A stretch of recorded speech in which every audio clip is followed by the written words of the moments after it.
Norwich Science Festival, a hive of experts all trying to solve one problem: climate change. I have some crickets. Henry Ayers is here to convince people to switch from meat to a rather different form of protein.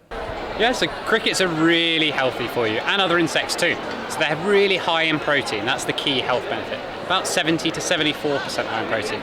Many of us will turn our noses up at this, but farming crickets has some impressive environmental credentials. If we compare it to beef protein, for instance, they take 12 times less feed to create a kilogram of protein than beef does.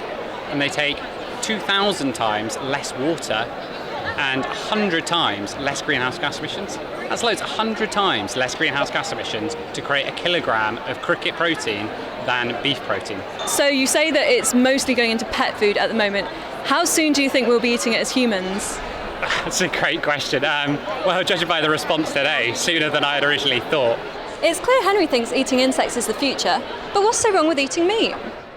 Neil Ward is a professor at the University of East Anglia, specialising in the transition to sustainable farming. How does farming animals particularly contribute to climate change? Yeah, so ruminant animals are probably the biggest single source of emissions from the agricultural sector, methane emissions, particularly from cows and sheep. So with that in mind, do you think perhaps eating insects, so getting our protein from an alternative source, could be a solution to climate change?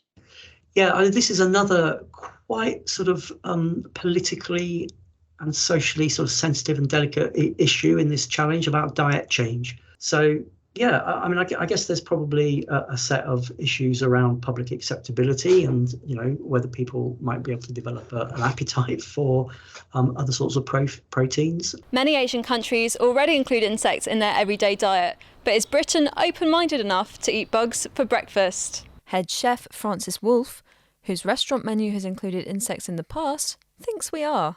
Insects can be delicious.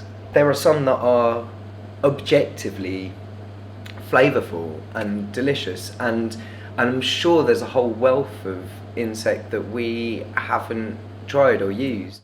Zoë Johnson, UEA Journalism.